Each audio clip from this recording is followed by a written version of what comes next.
My story starts in St. Petersburg, Imperial Russia, 1912, where my great-great-grandfather was educated in the military force college. In that period of time, the relationship between Russia and Germany were stressful and difficult. My great-great-grandfather and his wife Maria had a son named Valentin, who was my great-grandfather. When World War I broke out in August 1914, it was decided to change the name of the Russian capital from the Germanic St. Petersburg to a more Russian equivalent, Petrograd. Germany was now Russia's enemy, and all the forces within the country's power had to be employed to defeat her. The war did not progress well for Russia. The Tsar's government discredited itself, and political tensions began to rise.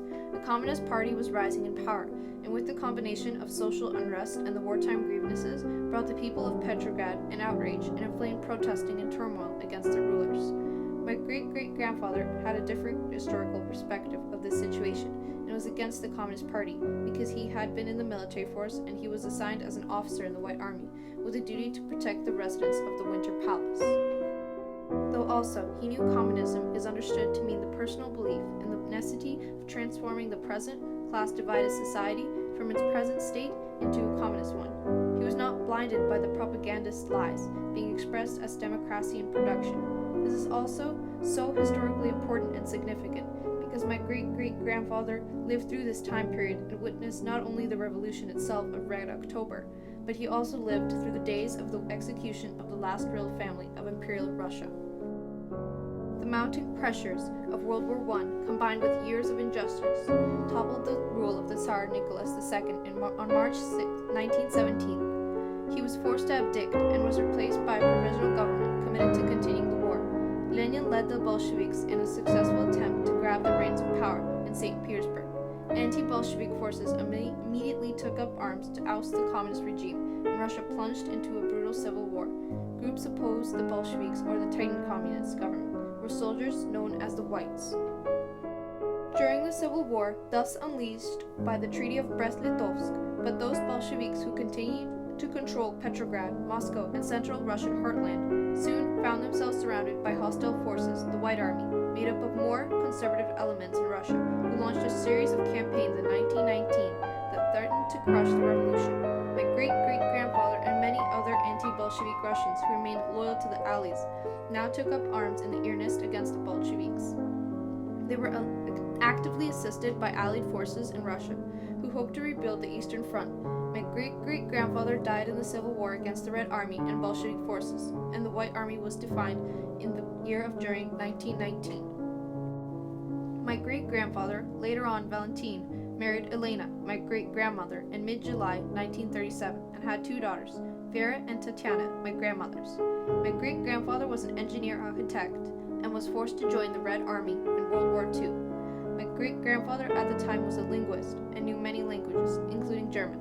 In 1943, he was captured by German soldiers and forced into their concentration camp.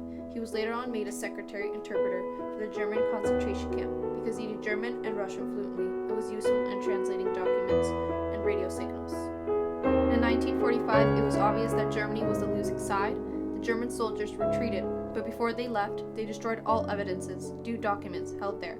The Red Army came into the concentration camp and released the prisoners, thus finding my great-grandfather. My great-grandfather had stolen a document copy of all the names of the German soldier guards that had been in the camp and gave it to an officer of the Red Army. The officer took the document but accused my great-grandfather of betrayal against his homeland for not fighting to his death against the German regime, but also for allowing himself to be taken into their colony. My great-grandfather was sent to prison in North Kazakhstan, where his death sentence was to be held, but then an arrangement was made, and he was sentenced instead to 15 years of prison. He spent 8 years in prison and was only rehabilitated after Stalin's death. This affected my family greatly because my grandmother, Vera, and her sister were raised by their mother for 8 years and had to work 8 to 10 hours almost every day to earn enough money to eat and live off. Grandmother Vera, soon after my great-grandfather Valentin's return, finished the University of Engineers in Moscow. She set out on a course to the Soviet Union in order to find a good-paying job, and found a comfortable mechanical engineer industry in Odessa. There my grandmother met Grigory, my granddad, and together they had two sons, my uncle Valentin and my father Maxim, who was born in 1962. My father and uncle were born into the Soviet Union, Republic of Ukraine, also abbreviated as the USSR, was a former communist nation which existed between 1922 until its dissolution in December 1991. My father, during that time period, at the age of 18, went to the army, as it was forced by the law. After 2 years in the military, he went to university and finished with a red diploma. After 5 years as a mechanical engineer, he got a job as an engineer in a car renovation industry. Later on, he met my mother, Olga, who was learning in the College of Medical School in Odessa to become a biomedic at a friend's dance party in 1988. And sparks flew, and together they had me in 1998. I was born into Ukraine. Ukraine was made into a country after the collapse of the Soviet Union in 1991. Ukraine became one of the original constituent republics of the Soviet Union republics to gain independence as the USSR collapsed. The independence of Ukraine had been held on the Kyiv Square, now known as the Independence Square. After the independence, Russia separated from Ukraine, and many, including my parents, lost their jobs and professions because there was not enough money in the new government that could pay back all these people's salaries.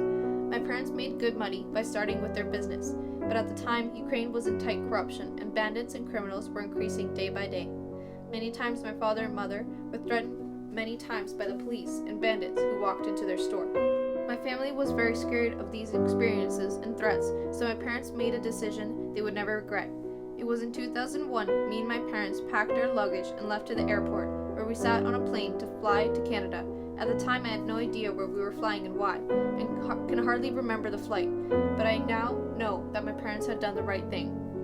There was many factors to leave Ukraine, though throughout its brief and inglorious history since 1991, Ukraine had two main problems that pushed my family out of it. It was the cause of the corrupt government, which was fully run by thieves and oligarchs. Many Ukrainians, like my family, left to immigrate to Canada or America or other parts of Europe because of these political and social consequences happening in Ukraine.